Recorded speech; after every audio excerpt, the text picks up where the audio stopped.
Howdy doodly. My name is Michael Howard. Very few people know me by Howard. Please don't call me Howard. And this monstrosity behind me is a 2010 Chevy Impala, or what is parts of it, I guess. Why I have it is Grandma bought it brand new back in the day, back in 2010. 2 months after it was manufactured. It was manufactured February of 2010. She bought it in April with 2 miles on it, last I recall. It has well over 2 miles on it now. But along that, she also bought 2 other cars at the time, but that's other stories for another time. She had the car for a while. Just your typical grandma car, obviously. Grandma gold. One of the panels are, at least. A different shade of grandma gold, hilariously enough, which is part of a 2006 Impala, which we'll get into. And before I got a hold of it, it was still one car, to say the least. Through its life, it was eventually used to deliver newspapers through various neighborhoods all throughout Salt Lake. And we quickly learned that it does not like to be shifted numerous times through all the gears every single day of the year. So by 72,000 miles, this car needed a transmission, which was quite unfortunate. I did have to end up paying for that before it was my car, officially. That was quite the penny to get that fixed. So last I recall, the transmission has 10,000 miles less than what the engine had. So body has certain miles, transmission has 10,000 miles less, if that makes sense. It's sitting at 129,000 miles now, and so about 119,000 miles on this used transmission. A lot of the problems were pretty annoying, to be brutally honest. Like, not very cheap problems either. Power steering went out 4 different times. I've replaced it 2 different times myself. It was a whole thing the first time getting it replaced. I went to Firestone. That was my first mistake. They diagnosed what was wrong with the power steering. I replaced 2 out of the 3 things that they recommended. I went in, they assumed I meant to replace all the things instead of the one thing. So the replacement was of everything, and I was not very happy with that because I was not expecting to pay that much money, and it still didn't even really fix the issue. It still grinds. Free supercharger noises anytime you're turning the car, which is pretty annoying. But over time, you kind of tune that out. That and that noise just in your dash. It sounds like leprechauns having battle, or, you know, fish fucking, I don't know, call it what you want. It's a very annoying noise for plastic motors that tend to go out pretty easily because they're plastic. Pretty cheap parts to get, like $25 at AutoZone. However, they're a pain to get to. I learned how to do it because I'm not trying to pay that much money, which was an upwards of $800 just for labor for a $25 part. Just didn't sit well with me. As you could see, sure you could see why I get into cars, and it all started with this one, really. I just wasn't there financially to pay someone to do it for it to possibly go out again. I learned that with power steering and going to Firestone to just do it yourself, or attempt to. The amount of money that I spent paying someone to try to fix something, if I would have just bought that amount in parts, I would have kept the parts and been able to fix a lot more for cheaper. Currently, it has transmission leaky boy problems. I just haven't gotten around to figuring that out yet. Granted, this car hasn't really been driven at all for a couple of years, really since starting my business. So right now, it just sits and hangs out. But I've had a lot of fun memories in this car before it got to this point. There was at one point when it was having an overheating issue. I guess it was leaking coolant at some point. Still continued to drive the car even though the problems it was having. And since moving here from Utah, here in Colorado, a bucket list item for me was to drive Pikes Peak. Ended up doing that in this car. Have some pretty cool photos of it, with it being plasti dipped and kind of rainbow and black instead of gold and 2 shades of gold and black. The 50 shades of oh god. So that was a really big kind of successful thing for me, of just like getting up there, having really no issues other than steam coming out of the hood here and there, which was really minor. It's since then been fixed, but yeah, that was a really fun memory of this car here. Quite a few fun memories that weren't so fun at the time were actually getting pulled over in Salt Lake in this car. There was one time I was doing very questionable activities at a friend's house, and leaving said friend's house, decided to leave past my house and go get some McDonald's. And on the way to McDonald's, I got pulled over for no reason. Had a woman cop who wasn't the friendliest, who wanted to cite me for not having insurance slips, even though I had it on my phone, and in the state of Utah it was legal. Said so on the website of the insurer that I was going through. So showed that to the cop. She didn't know what to do. They smelled something and were very curious by what they were smelling. And I was none the wiser, or however you see fit. I just offered to let them search the car before they could even ask. Granted, they probably wouldn't have liked what they would have found. But they ended up not searching the car, which was pretty hilarious. I pulled the Uno reverse card on a police officer, a ballsy move, despite the circumstances, and came out on top.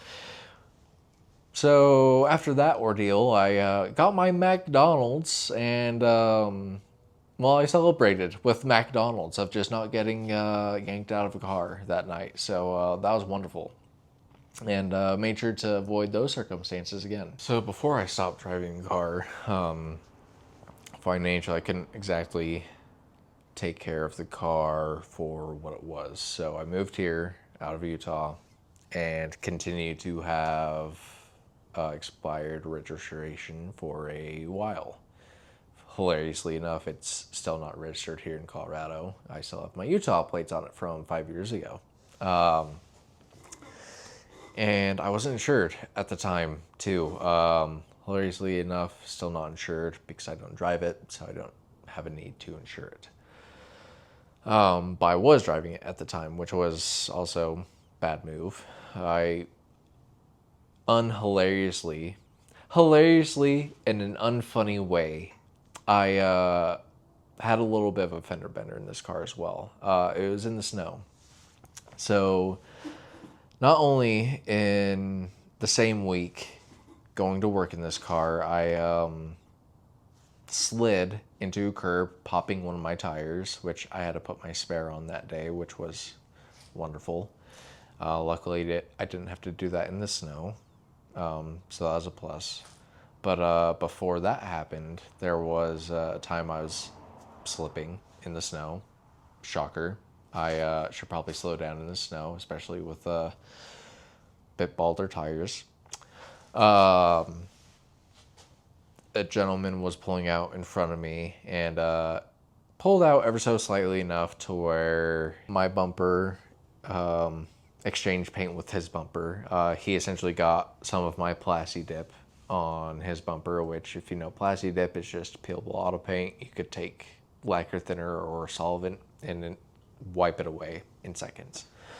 So not much damage. I understandably was shitting myself because I, well, was uninsured, not registered. I was a typical POS Colorado driver that you don't want to run to on the road. This gentleman was thankful enough to see it as it wasn't a big deal, shake my hand, and just call it a day. And that was kind of a big lesson for me to really do something in my life personally, financially, to again avoid those types of situations. And luckily I have. Now everything that I do drive is well, for the most part, keeps all of its wheels on while I'm driving on the road, and is up to date on registration and insurance. So golden. How it became from my grandma's car to officially mine. So at one point, my grandma did have a lien out against the car, or an auto loan, whatever, and she wasn't able to make the payments. What the payments were, don't know, don't care. She was taken to court over it, and at that point, I had to step in because family trauma here, insert there. So I did. I went out, got an auto loan, and essentially paid out for her loan completely and put the loan under my name through a different branch. All good things. And unfortunately, it did take going to court to get that to make it happen. And well, some people may not agree that's officially my car, even though it is paid off and titled in my name. But that is essentially how I got this car, which, after paying for a transmission, paying for a lot of the repairs, and paying to keep it essentially on the road, I kind of burned it. Which a lot of the repairs honestly weren't that bad, honestly, at all, or really that expensive. They were used for police vehicles for a while in a lot of states, and they're good cars. You could beat the hell out of them, and they're cheap to maintain. My favorite thing about this car is, granted, it's an updated Grand Marquis, grandma car, boat, however you want to call it. It was essentially a safe space for me, kind of growing up and having the whole family history that I have. It definitely was more or less my haven of just feeling like in a good place during a bad time. And it's that feeling that I still get today, still sitting in there. Don't sit in it very often. I actually got in it yesterday just to start and move it around, which I forget how comfortable the car is too. But the interior holds up pretty well. It, despite being 15 years old, holds up despite, yes, taking it out numerous times to change out those dumb blend door actuators, which are the $800 labor parts. Don't do that. Don't go to a dealer to get that done. You can do it yourself just fine. If I could do it, you can do it. But yeah, that's what I like about this car, is the nostalgic feeling, the safe havenness of it, to where I just don't ever really want to get rid of this. It's just kind of the car I feel like I'm known for as well. What I don't like about it, there's quite a few things that I could not like about it. The fact that it's a transversal mount V6 front wheel drive, something I do not like, especially the smallest V6 that they had to option, and they had 4 engine options. It was a 3.5 liter V6, smallest one that they had, that came with a 4-speed 4T65E transmission, which is also not the best. Then they had a 3.9 liter, or the police interceptor vehicles, a little bit larger displacement, not governed. They can reach 140 miles an hour.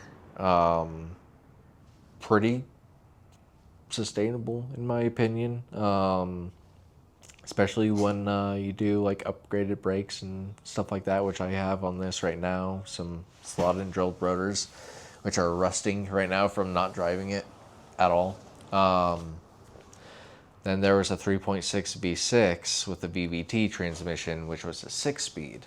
That made 300 horsepower compared to the 225 this one makes, or like 205, give or take.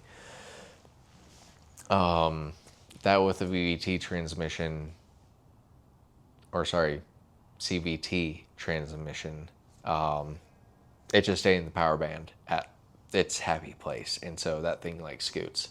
Compared to the SS Impala, which was only 2006 to 2009, it was an LS4 with a 5.3 liter, the only transversal mount LS in the LS family, a black sheep.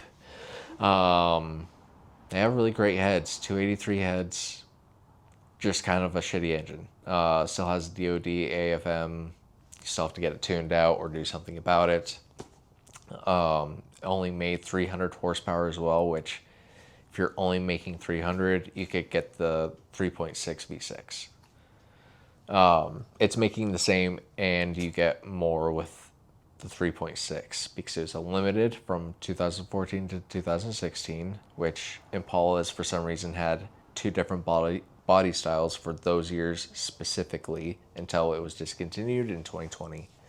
The limiteds were the 3.6s, had typically fully loaded options, kind of better paint options in my opinion as well, and better wheels other than the SS wheels. But anyway, so many inconsistencies that I could just pick out that make me don't really like a lot of the characteristics of this car. Which is why for the future of this car, you yank all that shit out. You yank out drivetrain, transmission, engine, the crappy power steering, all the things. That's not what I want this car to be. This car is my safe haven, my nostalgic place, and I want to make it a proper LS rear wheel drive car. Easier said than done, obviously, but I've had the dream for a while, and you get the fuck around and find out mentality. You find out. So I'm trying to find out how soon that will go and how I go about that. I'm still figuring that out, but we figure it out.